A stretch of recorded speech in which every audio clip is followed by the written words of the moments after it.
आप एक ऐसे मध्यम वर्गीय परिवार से आते हैं जहां पर आपको ये पता है कि अगर पैसे नहीं आएंगे तो आपका घर नहीं चलेगा। मेरी सैलरी सिर्फ थी 4,000 रुपये और उस 4,000 में मैं अपने पिताजी को ठीक 31 तारीख को 4,000 एज इट इज़ देता था। मैंने एक फ़ोटो कॉपी के लिए पेज मांगा और उसने कहा मुझे 1 रुपया दे दो और मेरे पास 1 रुपया था नहीं। इस दौरान जब हुआ तो मैंने जब कोचिंग के बारे में सोचा तो यहाँ से अध्ययन मंत्रा शुरू होता है। हम रात को बड़े सुकून के साथ सोए और सुकून के साथ सोए कि कल बैच शुरू होने वाला है और अचानक से सुबह जब उठते हैं तो देखते हैं कि सारा सामान चोर चोरी करके लेके चले गए। जिंदगी में एक वर्ड है जिसको हमेशा याद रखिए, वो है वेट। वो जो इंतजार कर लेता है ना इंसान, वो इंतजार उसको कब इंतजार का फल मीठा कर देता है वो किसी को भी नहीं पता चलता। लेकिन आज भगवान की दुआ से ये है कि मेरे पास मर्सिडीज भी है, मेरे पास BMW भी है, OD भी है और मैं आपको ये नहीं बता रहा कि आपके पास नहीं हो सकती, आपके पास भी हो सकती है। कभी कभी जिंदगी में आप कुछ ऐसे फैसले लेते हैं जिसका अंजाम के बारे में आप नहीं जानते कि आपका आने वाला कल कैसा होगा, जिसमें आपके साथ आपके दोस्त होंगे, परिवार होगा, कोई होगा कि नहीं होगा, लेकिन फिर भी आप कुछ एक ऐसा फैसला लेते हैं जो जिंदगी में आपको कामयाब बनाता है। मैं नहीं जानता कि आप अपनी जिंदगी में क्या फैसला लेते हैं, किस सोच के साथ फैसला लेते हैं, लेकिन मेरी जिंदगी का ये फैसला जिसने मेरी पूरी जिंदगी बदल दी, हो सकता है वो आपकी जिंदगी में भी काम आए। नमस्कार, मेरा नाम रोहित वैद्वान है। आपने कभी मुझे देखा होगा ऑनलाइन, कभी देखा होगा ऑफलाइन। ऑनलाइन आप मुझे देखते होंगे अध्ययन मंत्रा यूट्यूब चैनल पर और ऑफलाइन में आपसे मिलता हूं अध्ययन मंत्रा कोचिंग सेंटर, जो दिल्ली में अलग अलग जगह पर है। यूट्यूब पर हमारे 1 मिलियन से ज्यादा सब्सक्राइबर हैं और ये 1 मिलियन के सब्सक्राइब और अध्ययन मंत्रा की जो जर्नी है वो आज मैं आपके साथ शेयर करने वाला हूँ। मैं एक छोटा सा गाँव है जिसका नाम धनौरा टीकरी है, जो यूपी के बागपत जिले में आता है। मतलब मुश्किल से 4 या 5 हजार लोगों की जनसंख्या वाला गाँव होगा और वहाँ से हम निकल के आए थे और उसके बाद मेरी पढ़ाई हुई थी वहीं पर ही, बेसिक वाली शुरू, जहाँ से मैंने 10th और 12th मैंने वहीं से किया। अब यहाँ से कहानी बदलती चली जाती है और धीरे धीरे मेरी लाइफ का एक दौर ऐसा आता है जो शायद सबसे मुश्किल दौर से हम गुजरते हैं। और गुजरते हैं यहाँ से कि मेरे पिताजी जो पापा, वो एक गवर्नमेंट एम्प्लॉई थे। मैं इसलिए लगा रहा हूँ क्योंकि वो अभी फिलहाल गवर्नमेंट एम्प्लॉई नहीं है, उन्होंने VRS ले लिया। उसकी कहानी कहाँ से हुई, तो हुआ ये वाली बात कि मेरे पिताजी इतने ईमानदार इंसान थे कि उन्होंने किसी ऑफिस में कुछ हुआ, कोई बात हुई तो उन्होंने अपनी जॉब से रिजाइन दे दिया बिना ये सोचे समझे कि आगे क्या होने वाला है। परिस्थितियां ऐसी बदली कि उसमें ये लगने लगा कि अब घर को कैसे चलाना है, क्योंकि आप एक ऐसे मध्यम वर्गीय परिवार से आते हैं जहां पर आपको ये पता है कि अगर पैसे नहीं आएंगे तो आपका घर नहीं चलेगा। आप इतने नहीं कि आपके पीछे जमीन जायदाद का इतना बड़ा हिस्सा है कि आप बस घर पे बैठे रहे, काम चलता रहे, नहीं। तो यहाँ से हमारी लाइफ ना शुरुआत होती है एक बिल्कुल नए दौर के साथ, जहां पर मैं चुनता हूँ एक ऐसी नौकरी जिसके बारे में मुझे खुद भी नहीं पता था, क्योंकि उस टाइम मेरे पास मोबाइल फोन नहीं हुआ करता था। और उस टाइम एक कंपनी आती थी, जब ऐड आता था तो एक हच के कुत्ते वाली, वो हच के कुत्ते के नाम से ज्यादा जानी जाती, ना कि हच की वजह से। तो हमने उसको, मतलब हमें आज भी अगर मैं उस कुत्ते का नाम लूँ, शायद मैं भूल गया, मेरे नाम ही याद नहीं आ रहा अभी, इतना मतलब ऐसा कुछ चल रहा है। आप याद करने की कोशिश मत करिए क्योंकि अभी रहने दीजिएगा।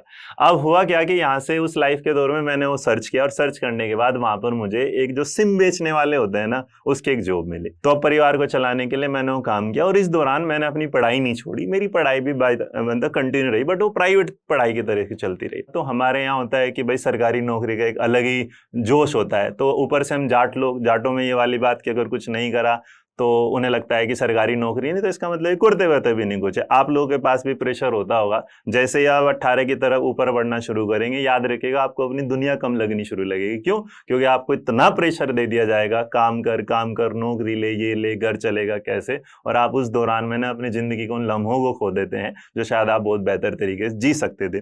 तो अब मैंने क्या किया, मैंने एक फॉर्म भरा उस टाइम, असिस्टेंट कमांडेंट UPSC का। वो मैंने फॉर्म भर दिया और मैं दोपहर के टाइम में पढ़ता रहता था। लेकिन मेरा सबसे बड़ा जो हो सकता है आपका दुश्मन है, वो मेरा साथी बना कि मेरे पास ना कोई मोबाइल फोन नहीं था। आप सोचिएगा, एक मोबाइल की फोन की कंपनी में काम करने वाला लड़का जिसके पास मोबाइल ही नहीं था, क्योंकि मोबाइल से ना मुझे मोहब्बत थी, ना प्यार था, ना चाहत थी। आज भी मेरा मोबाइल होगा तो मुझे उससे इतनी मोहब्बत चाहत नहीं है। वी आर सोशल गरीब। तो उस टाइम तो मैं ज्यादा ही सोशल गरीब हुआ करता था। अब धीरे धीरे क्या हुआ कि मैंने उसे पढ़ना शुरू किया, ये गया तो मैंने फॉर्म भरा असिस्टेंट कमांडेंट की। पहले रिटन एग्जाम का आया और मैंने रिटन एग्जाम पास कर लिया, जो मैंने अपने घर वालों को किसी को भी नहीं बताया कि मैंने रिटन एग्जाम पास कर लिया। अब रिटन को पास होने के बाद अचानक से एक लेटर आता है, आपके पास इंटरव्यू का, और मैं इंटरव्यू देने पहुंच जाता हूँ। तो UPSC का इंटरव्यू था। अब आप सोचेंगे UPSC जब इंटरव्यू लेगी तो अपने में एक था, बट मैंने उस इंटरव्यू को क्लियर किया और ऑल ओवर इंडिया मेरी रैंक आई 21।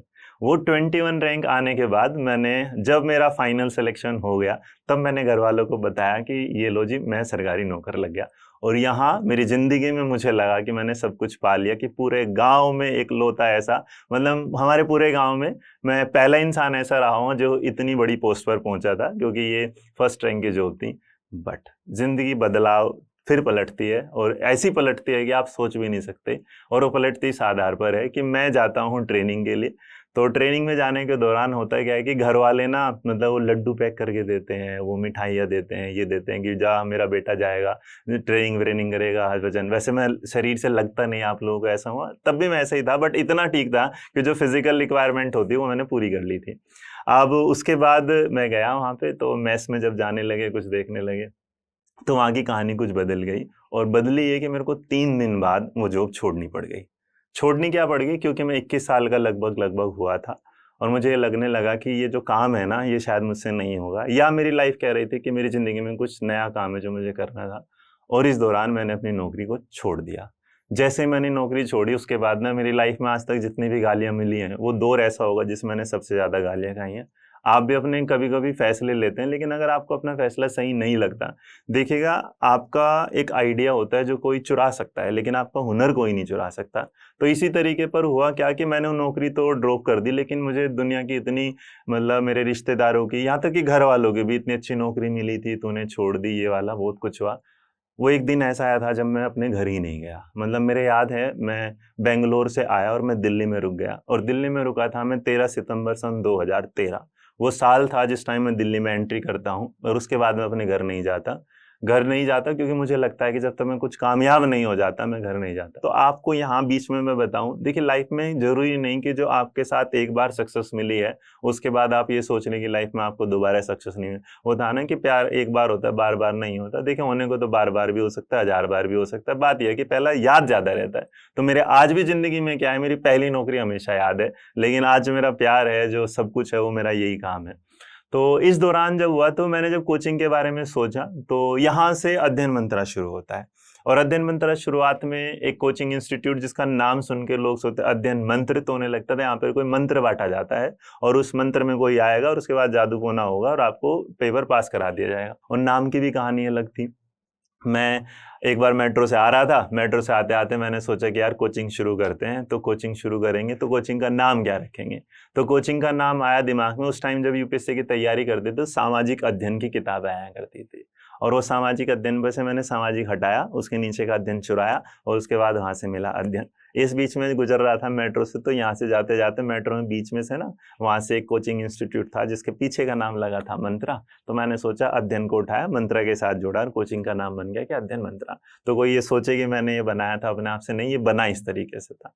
अब अध्ययन मंत्रा की शुरुआत हो जाती है, लेकिन 26 सितंबर 2014 के आसपास हमें एक बैच शुरू करना था। और उस दौरान मेरी लाइफ, जब मुझे लग रहा था सब कुछ एकदम स्मूथ बढ़िया से जा रहा है, फिर से एकदम से फ्लिप होती है और एक नया दौर आ जाता है। और दौर ये होता है कि हम जिस कोचिंग की शुरुआत कर रहे थे, उस कोचिंग को पूरा करने के लिए हम 3 लोग थे। मैं था, मेरा भाई था और मेरा एक दोस्त था। तो हम तीनों ने इसे शुरू जब किया, तो हमें ना इतने पैसे नहीं थे कि हम किसी से पोस्टर लगवाएँ या कुछ लगवाएँ। और हमने ना जाके बढ़िया से रातों में पोस्टर लगाए। लोग पोस्टर लगाने को बोलेंगे इमोशनली, बट मेरी लाइफ का वो सबसे एंटरटेनिंग टाइम भी था। जब हम रात में जाते थे, तो भागते होते जाते थे, और भागते-भागते जाते पोस्टर लगा के आते। अब पोस्टर लगाने की घटना ने मेरी ज़िंदगी में पहली बार मुझे जेल का मुँह दिखाया। और वो जेल का मुँह दिखाया क्यों? क्योंकि मैं भावनाओं में आ गया रात-रात में। तो जब आपने फ्लाईओवर्स देखे होंगे, तो हम गलती से क्या करें कि एक पोस्टर सबको दिखाई दे, तो लगातार 10-12 पोस्टर मैंने वहाँ पे लगा दिए। और वो लगाने के बाद उस रात को कोई बड़ा अफ़सर गुज़र रहा होगा वहाँ से, तो उसने क्या किया, उसने वो पोस्टर्स को देख लिया, और उसको देखने के बाद मेरे खिलाफ़ एक समन जारी हो गया कि मैंने जो गवर्नमेंट प्रॉपर्टी है, उसको क्या है, नुकसान पहुँचाया है। अब वो नुकसान पहुँचाया, और अभी तक मैंने कोई भी पैसा नहीं कमाया था कोचिंग से, जब है इतनी बार। आया तो मुझे जाना पड़ा पहली बार, तो जब मैं वहाँ गया, तो कोर्ट में जब सामने गया, तो उन्होंने कहा आपको जुर्माना देना पड़ेगा 10,000। मैंने कहा नहीं सर, मेरे पास 10,000 नहीं। मैं हाथ जोड़ के खड़ा रहा। मतलब जज साहब थे, तो उनके साथ बोलता कि ठीक है 5,000 दो। मैंने कहा सर 5,000 भी नहीं। कि ठीक है 2,000 दो। मैंने कहा नहीं है। फिर तुम्हारे पास क्या है? मैंने कहा कुछ भी नहीं है। तो उन्होंने कहा ठीक है, जाके 2 घंटे जेल में बंद रहो। तो मेरे को 2 घंटे की मतलब उन्होंने बंद कर दिया, बट स्टिल मेरे को लगता है उन्होंने मुझ पर रहम किया था, क्योंकि अगर वो अपनी बात पर अड़े रहते 10,000 तो शायद वो 10,000 मेरे पास होते ना, मैं किसी से मांग के लाता, और मांग के लाता तो शायद मैं उस कर्जदार में शायद मैं उस कर्जे को ना उतार पाता। तो मैं आज उनके लिए भी धन्यवाद कहता हूँ। कभी कभी आपको कुछ खट्टी सी दवा मिल जाती है ना, तो आप उसे खट्टापन मत समझिएगा, आप उसे असरदार दवा समझिएगा, क्योंकि वो आपके मर्ज की सबसे बड़ी क्या है, मतलब गुंजाइश भी है, और उसी से आपका सुधार भी होगा। अब यहां से जब पोस्टर वाली जेल हुई, तो अब जेल के बाद भी हमने सोचा फिर काम कि ऐसा काम नहीं करेंगे, बट फिर प्रमोशन कैसे करें। तो प्रमोशन कैसे करें, प्रमोशन करने का फिर एक नया तरीका है कि घर घर जाके आप पोस्टर दे के आ जाइए, घर घर पैम्पलेट दिया। वहां से धीरे धीरे कोचिंग में कुछ इंक्वायरी आना शुरू हुई, और इंक्वायरी आना शुरू हुई तो कुछ फोन कॉल आने शुरू हुए कि कैसे, और फोन कॉल के लिए हमारे पास कोई एक्स्ट्रा बंदे थे नहीं, तो मैं खुद ही हुआ करता था, भाई और दोस्त थे। अब कल, वो दिन वाला कल जिस दिन मेरा नया बैच शुरू होने वाला था, हम रात को बड़े सुकून के साथ सोए, और सुकून के साथ सोए कि कल बैच शुरू होने वाला है। और अचानक से सुबह जब उठते हैं तो देखते हैं कि मेरा जो चार्जर था, मेरा मोबाइल का जो चार्जर था और लैपटॉप का चार्जर था, सिर्फ खाली उसका एडेप्टर बचा हुआ था। ना मेरा मोबाइल मेरे पास था, ना मेरा वॉलेट मेरे पास था, ना मेरे पास मेरा फ़ोन था, क्योंकि उस रात हमारे जब हम फ्लैट में रहा करते थे जिस पर उस पर चोरी हुई, वो सारा सामान चोर चोरी करके लेके चले गए। मतलब ये लम्हा ऐसा होता है जिसे मैं कभी याद नहीं करना चाहता अपनी लाइफ में, और वो इसलिए नहीं लाइफ में याद करना चाहता कि मुझे लगता है लास्ट टाइम उसी दिन रोया था, उसके बाद मैंने कभी लाइफ में रोया नहीं, और मेरे को लगता है मेरी आंखें स्टील की बन चुकी है जिसमें रोना कभी आता नहीं। तो उस दिन क्या हुआ सब, और मैं पहली बार जब मैं गया वहाँ पर कि अपनी कंप्लेंट लिखाने के लिए कि ऐसा है मेरी लाइफ में कि भाई ऐसे ऐसे हुआ, और पहली बार मैंने पुलिस स्टेशन में क्योंकि मैं कोर्ट देख चुका था बट मैंने स्टिल पुलिस स्टेशन इस तरह नहीं देखा था, और मैं उनसे बोलने लगा कि ऐसे ऐसे चोरी होगी। तो पुलिस वाले ने कहा ठीक है जाओ एक कंप्लेंट लिख दो वाइट पेपर पे। उन्होंने मुझे वाइट पेपर दिया नहीं, बाहर एक फ़ोटो स्टेट की शॉप थी, वहाँ मैं गया और वहाँ से मैंने एक फ़ोटो कॉपी के लिए पेज मांगा, और उसने कहा मुझे 1 रुपया दे दो, और मेरे पास 1 रुपया था नहीं। तो जो 1 रुपया मेरे पास नहीं था ना, उस दिन मुझे लगा कि 1 रुपये की भी कीमत कितनी बड़ी होती है। जिस 1 रुपये को आप छोड़ देते हैं, वो सिर्फ एक पेपर ने मेरे को रुला दिया था, तो एक सिंगल कॉइन ने मेरे को रुलाया। उसके बाद एक ज़िंदगी में एक भला इंसान मिला जिसने मुझे कुछ पैसे दिए, और मैंने सोचा कि कोचिंग तो चलेगी नहीं, कोचिंग क्या कर देते बंद, ये तो पहले ही हो गया। बट मैंने, क्योंकि मेरे दिमाग में कोई दूसरा प्लान था भी नहीं, मुझे लगा अब हुआ, तो मैं 2-3 दिन सदमे में रहा, लेकिन फिर पता नहीं लाइफ ने कहा कि नहीं यही काम बना है और यही मेरे को करना है।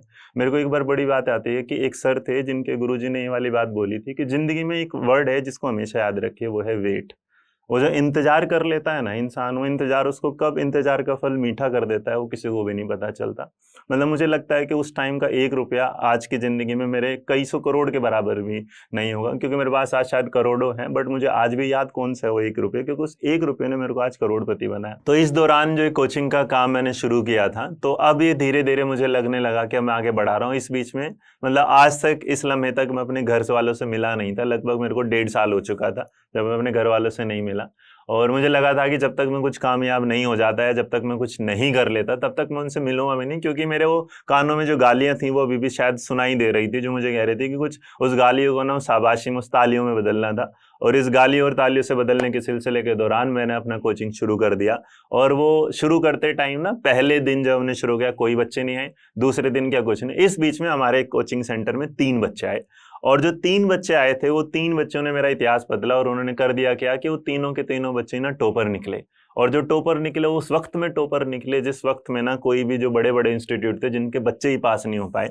तो यहाँ से उस टॉपर बच्चों ने मेरे को एक नया फेम दिया, और इस दौरान अध्ययन मंत्रा का एक बड़ा जन्म होना क्या हो गया, शुरू हो गया। इसके बाद धीरे धीरे 3 से 300, 300 से 3000, और धीरे धीरे हमने अपने सेंटर्स बढ़ाना शुरू कर दिए। और सेंटर बढ़ाने के साथ जो जीटीबी नगर में एक मेन सेंटर हुआ करता था, उसके बाद हमारे सेंटर दिल्ली में 5 जगह होने लगे। इस दौरान हुआ ये वाली बात कि लाइफ बदलती है किस तरीके से, एक नया इवेंट या मोमेंट मेरी लाइफ में आ जाता है, और मेरा एक वीडियो जो कट होके यूट्यूब पर चला जाता है, जो मेरा कोई स्टाफ मेंबर डाल देता है। और जहां हम अभी तक ऑफलाइन कोचिंग में थे, तो वहां किसी ने मेरा वीडियो देखा और बच्चों को वीडियो अच्छा लगा, और जहां तक मुझे याद है 10 दिन के अंदर अंदर हमारे यूट्यूब पर एक सब्सक्राइबर करीबन 1 लाख के आसपास हो जाता है, जो हमें पता ही नहीं था, जिसके लिए हमने ना लाइक बोला, ना शेयर बोला, ना सब्सक्राइब बोला, और वहां पर वो सब्सक्राइबर बढ़ जाते हैं। अब ये सिलसिला बिल्कुल बढ़िया से चल रहा था, एकदम फर्स्ट क्लास तरीके से चल रहा था, और सब कुछ मेरे को लगता है सेट हो गया था। अब मुझे लगने लगा था कि रोहित तूने अपनी जिंदगी में सब कुछ पा लिया। लेकिन जहां जिंदगी में कुछ पाया था और अब फिर जिंदगी एक बार कह रही थी कि नहीं कुछ नहीं पाया, अभी बहुत कुछ क्या है बाकी है, और वो बहुत कुछ आता है तब जब आता है 2020 कोरोना। और कोरोना आने के बाद परिस्थितियां ऐसी बदल जाती हैं कि बिल्कुल लाइफ चेंजिंग मोमेंट आते हैं। बट इससे पहले की कहानी मैं आपको जरूर बता दूं, एक बीच की स्टोरी बड़ी वो आपकी लाइफ में भी कभी कभी ऐसा होगा कि जब आप कुछ शुरू करते हैं ना, तो आपको कहीं ना कहीं से कुछ लालच मिलता है, और जो उस लालच की तरफ बढ़ जाता है वो ये भूल जाता है कि वो आगे आने वाला क्या देगा। जैसे सोने की मुर्गी कहानी होती है, आप एक अंडा देखते हैं और आप उस अंडे को फोड़ देते हैं सोचे बिना कि आप रोज भी अंडे पा सकते थे। तो मेरे को जब हुआ, तो मेरे जब वो 10 दिन में सब्सक्राइबर इतने हो गए, तो मुझे कुछ बड़ी एगटेक कंपनियां जिन्होंने ऑफर देना शुरू किया कि आप हमारे यहाँ पढ़ाइएगा। मतलब मुझे आज भी ऑफर आते हैं, लेकिन मैंने आज तक कभी एक्सेप्ट नहीं किया। और उस दिन भी मुझे लगा, क्योंकि उन्होंने कहा कि आप अपना काम हमें दीजिएगा, हमारे यहाँ काम करिएगा, लेकिन मुझे लगता है मैंने अध्ययन मंत्रा को बच्चे की तरह सींचा था, तो मैंने अध्ययन मंत्रा को किसी को दिया नहीं। मैंने कहा जो भी होगा देखा जाएगा। और इस देखने के चक्कर में क्या हुआ कि शायद उन एगटेक कंपनी को मेरी इस बात का बुरा लग गया, और जो मेरी टीम होती थी टीचिंग की, जिन्हें मैं कुछ सैलरी दिया करता था, उसका कई गुना सैलरी देके उन्होंने उन्हें बुला लिया। और बुलाने के दौरान 12 लोगों की टीम में से 7 लोगों की टीम को उन्होंने ले लिया, और मैं बच जाता हूँ 5 बंदों के साथ। और इस बीच में जब कोरोना शुरू होता है, ऑनलाइन एकदम मैक्सिमम बूम पर आता है, मेरे पास टीचर नहीं होते, मेरे को कोरोना हो जाता है। कोरोना की परिस्थिति भी ऐसी होती है कि बिल्कुल ये वाला कि यहाँ तक हो जाते हैं कि जिस रात में सोता हूँ मुझे लगता है कल सुबह शायद मैं दिन ना देखूं, और मैं अपने बाजू में जो मेरा दोस्त था उसे अपने पेपर पर अपने आईडी पासवर्ड लिख के दे देता हूँ कि अगर मुझे कुछ हो जाता है तो ये सारे आईडी पासवर्ड मेरे घर वालों को दे देना, उनके काम आ जाएंगे। सुबह उठता हूँ, सुबह उठ तो लगता है कि अब ठीक है, सबसे पहला काम ही करता हूँ, पेज को फाड़ता हूँ। तो यहाँ से जब होता है तो मेरे सारे टीचर जब चले जाते हैं, तो पहली बार इतिहास में ऐसा हुआ कि मैंने सोचा कि अब अपने से कुछ करेंगे, और जो निगेटिव मोमेंट था वो मेरी लाइफ का पॉजिटिव मोमेंट बना। मैं घर पर एक छोटा सा मैंने बोर्ड लगाया, एक छोटा सा मोबाइल कैमरा लगाया, और उसके बाद क्योंकि कोरोना में आप आना जाना कर नहीं सकते थे, आपके साथ इक्विपमेंट्स थे नहीं, कैमरे थे नहीं, तो मैंने उस मोबाइल उस माइक के साथ लगा के अपनी वीडियो रिकॉर्ड शुरू कर दिया।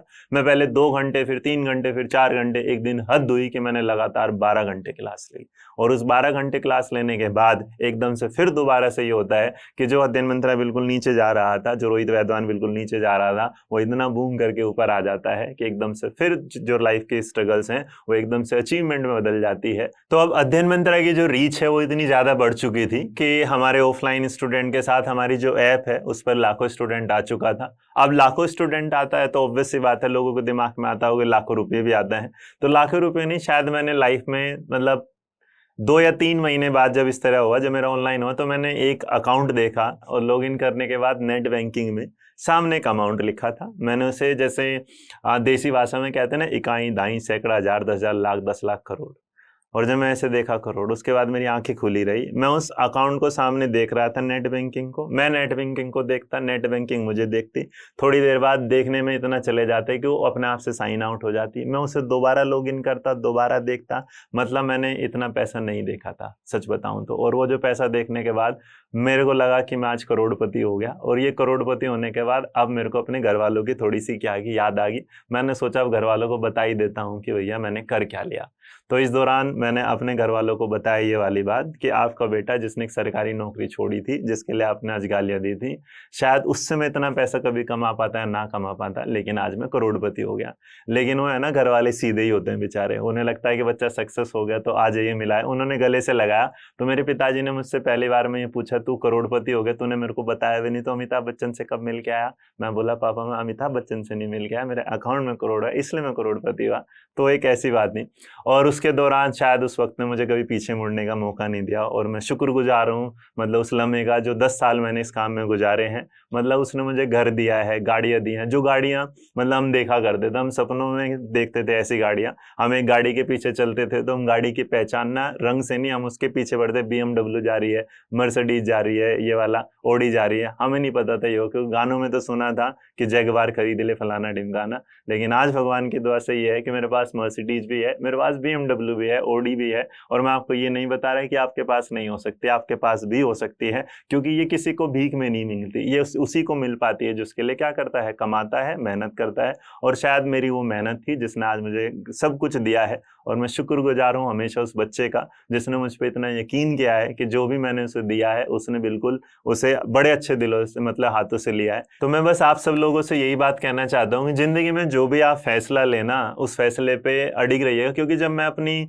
असिस्टेंट कमांडेंट की जॉब छोड़ रहा था तो मुझे किसी एक इंसान ने बहुत प्यारी सी लाइन बोली थी कि याद रखिएगा, आप पर दुनिया गाली दे आपके फैसले पर, लेकिन आपको अपने फैसले पर कभी भी क्वेश्चन मार्क लाना नहीं चाहिए, क्योंकि अगर आप अपने फैसले पे क्वेश्चन मार्क लाते हैं तो अपने फैसलों को आप कभी आगे नहीं बढ़ा पाते। तो बस मैं आप लोगों से लाइफ में ही बोला, आगे बढ़ते रहिएगा और अपने फैसला, अपना डिसीजन उसको अगर ले लिया है तो उसे पूरा करिएगा, ना कि उसे बीच में छोड़ दीजिएगा। क्योंकि आप जोश टॉक्स देख रहे हैं तो जाहिर सी बात है कि आप अपनी जिंदगी में कुछ बड़ा करना चाहते हैं और वो सारे स्किल्स सीखना चाहते हैं जिनसे आप अपने सपने पूरे कर सकें। और आपके इन्हीं सपनों को पूरा करने में मदद करता है जोश टॉक्स का इंग्लिश स्पीकिंग ऐप, जिसमें हम आपकी मदद करते हैं उन सारे स्किल्स को सीखने में जिनसे आप बाकियों से आगे बढ़ सकते हैं। चाहे इंग्लिश बोलने में कॉन्फिडेंस और फ्लुएंसी की कमी हो या पर्सनालिटी डेवलप करने में परेशानी हो रही है, इस सब के लिए आपको वन स्टॉप सॉल्यूशन हम देना चाहते हैं और इसका नाम है जोश टॉक्स इंग्लिश स्पीकिंग ऐप। तो इंतजार किस बात का है, आज ही डाउनलोड कीजिए जोश टॉक्स इंग्लिश स्पीकिंग ऐप और अपनी सक्सेस की तरफ एक नया कदम बढ़ाइए। Click the link now.